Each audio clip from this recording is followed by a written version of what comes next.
ሰላም ጤና ይስጥልን ውድ ተመልካቾቻችን አድማጮቻችን ከቀዳሚት ረፋድ አበይት መረጃዎች ጋር እኔ ደረጃ ሀብቶልድ ነኝ። ወደ መረጃዎች ከማለፊያ በፊት በቅድሚያም በዛሬ ዕለትና ከትናንት ምሽት ጀምሮ ማህበራዊ ሚዲያውንም ሆነ አጠቃላይ ቲክቶኩን ያጣበበው አንድ ነገር አለ።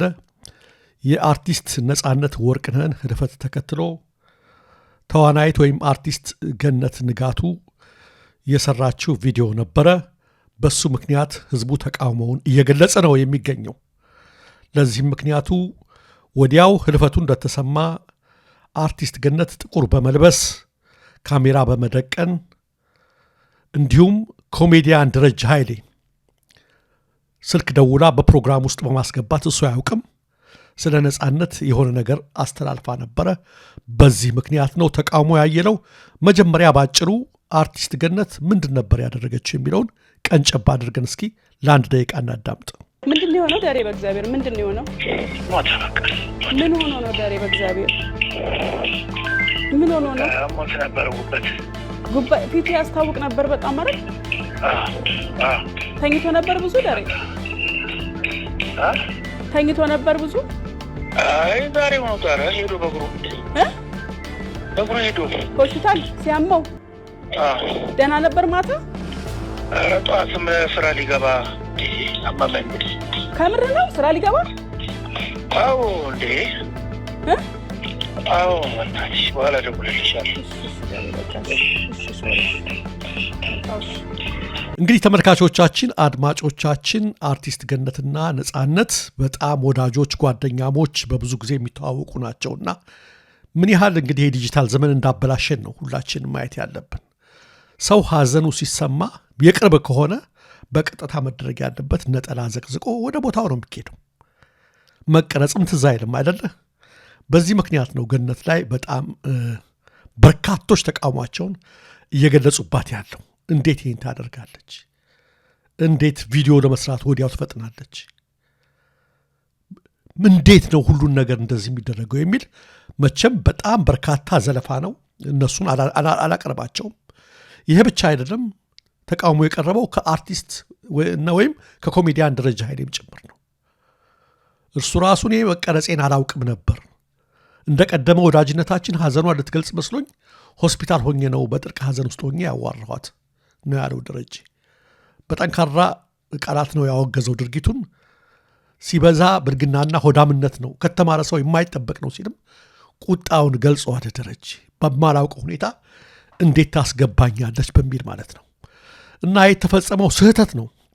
እንዲህ አይነት ነገር ከጊዜው የመጣ ይሁን እንጂ በእርግጥ አርቲስቷ የሰራችው ስህተት ነው። ሁሉንም ነገር ወደ ቢዝነስ መለወጥ ጭንቅላታችን ውስጥ ገብቶ የቀረ ትልቅ መጥፎ በቃ የተበላሸ ነገር አለ። ይሄ ዘመን አገራዊ ጉዳይ ሲሆን አገር ላይ አደጋ፣ ህዝብ ላይ አደጋ የሚፈጥር ነገር ሲሆን እንደዛ ይደረጋል። እንዲህ አይነት ግን የግለሰብን የወዳጅን ሀዘን ወዲያው ለዚህ ነገር መዋል በጣም በጣም ትክክል ስላልሆነ በርካቶች ቁጣቸውን እየገለጹባት ነው የሚገኙት።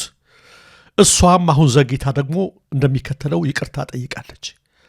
ለመላው የኢትዮጵያ ህዝብና አድናቂዎች በሙሉ በትናንትናው ዕለት በአርቲስት ነጻነት ወርቅነህ ህልፈት የተሰማኝን ጥልቅ ሀዘን ገልጬ ዜና መስራቴ ይታወቃል። በዚህ ቪዲዮ ላይ ከወዳጄና ጓደኛዬ ኮሜዲያን ደረጀ ጋር ያደረግኩትን የስልክ ልውውጥ አካትቻለሁ።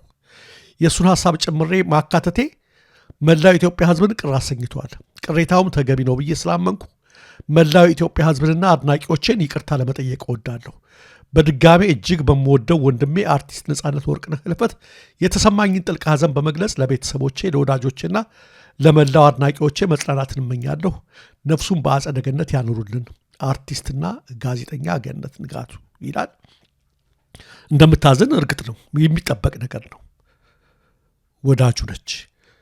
ምናልባት በውጭ ሀገርና በሌላ ሀገር ብትሆንና በዚህ መልኩ ብታስተላልፍ መልካም ነገር ነው። ነገር ግን አሁንም እዚህ መልእክት ላይ አንዲት ነገር ደረጀ በመካተቱ ብቻ ሳይሆንም ለወደፊትም እንዲታረም ነው።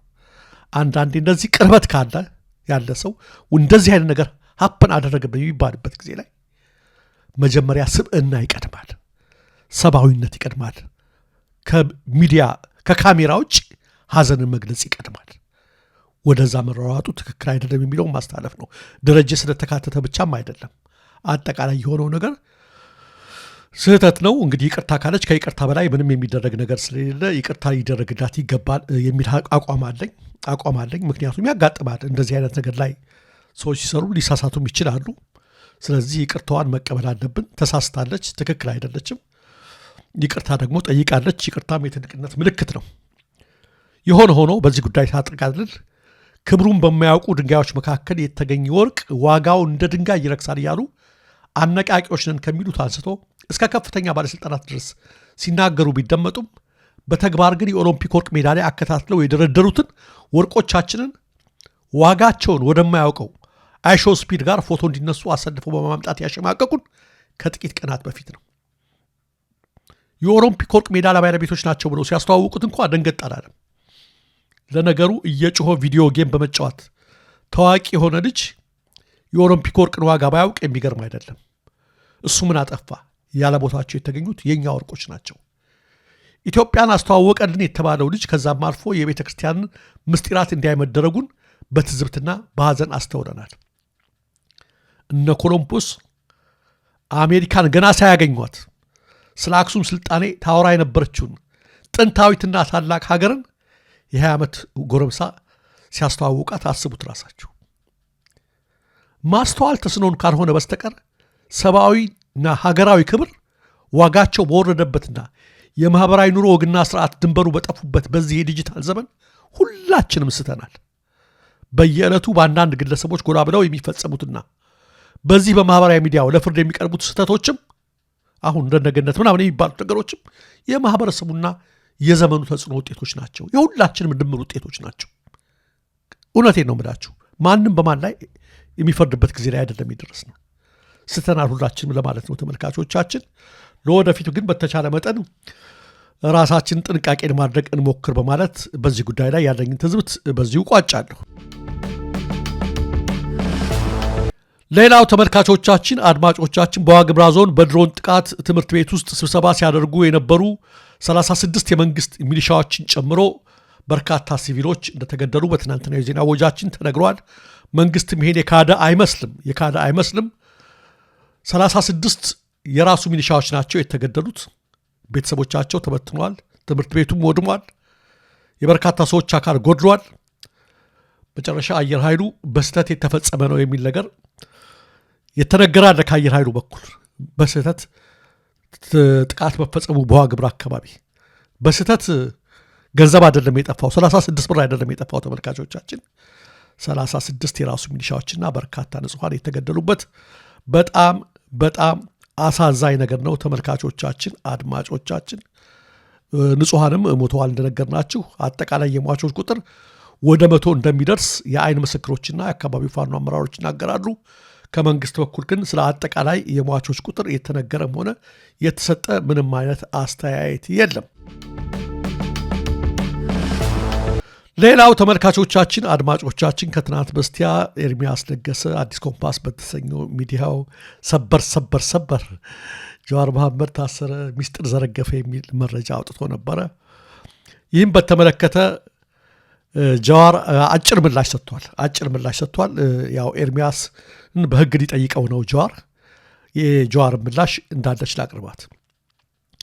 በሚናፈሰው ወሬ የተነሳ ብዙዎቻችሁ ለእኔ ለቤተሰቦችና ባልደረቦች በመደወል ስለ ደህንነቴ ስታጠያይቁ ስለነበር ላሳያችሁን ወንድማዊ አጋርነት ከልብ አመሰግናለሁ።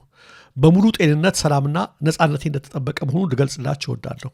በመቀጠል መቼም የኢትዮጵያ ፖለቲካ ከሚሳተፉ ሰዎች መካከል ከእኔ የበለጠ ለትችት አልፎም አስነዋሪ ስም ማጥፋት ዘመቻ የተጋለጠ ብዙ ሰው ያለ አይመስለኝም።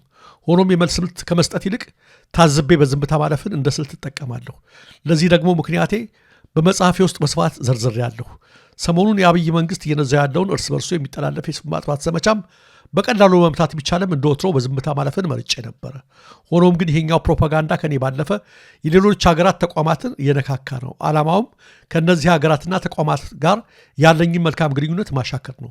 ስለሆነም የህግ አማካሪዎች ከተጠቀሱት አካላት ጋር በመቀናጀት አስፈላጊውን ምርመራና ህጋዊ እርምጃ እንዲወስዱ ፈቅጃለሁ። ከሂደቱና ውጤቱ መካከል ለህዝብ ይፋ እንዲሆን የምንስማማበትም በጊዜው የምናቀርብ ይሆናል። እስከዚያው ድረስ ትግሉ ይቀጥላል። ለሳምንታት የቆየው ዝምታዬም በዚሁ ይሰበራል በማለት ጀዋር መሐመድ መልእክቱን አስተላልፏል። ይህን ተከትሎ አሁን እንደምንሰማው ከሆነ እጅግ በርካታ ሰዎች ያው በኤርሚያስ ላይ ማለት ነው ፒቲሽንም እያስፈረሙ ነው። እነ ጀዋርም ህጋዊ እንቅስቃሴ መጀመራቸው ነው። ምክንያቱም በኤርፖርቶች ውስጥ አንዳንዴ ሴኩሪቲዎች ና ከየት ነህ ምናምን የሚባሉ ፍርድ ቤት ያልቀረበ ዝም ብሎ አይነት መረጃ አቅርበዋል። ይህን ያህል በር ይዛሉ፣ ከ10 ሺህ በላይ ይዛሉ ምናምን እያሉ ይጠይቃሉ። ሁላችንም እንደዛ አይነት ገና ያልወጡ መረጃዎችን ነው ኤርሚያስ ዝም ብሎ ያወጣቸውና በአደባባይ እሱ ሁሉ ትንሽ ጎል ሳያስገባው አልቀረም። ጀዋርም በቃ ወደ ፍርድ ወደ ህግ ለመሄድ እገደዳለሁ ነው የሚለው። አጠቃላይ ያለው ሁኔታ እየተከታተል እናቀርብላችኋለን። ተመልካቾቻችን፣ አድማጮቻችን ወደ በኋላ ላይ በሌሎች መረጃዎች እንገናኛለን።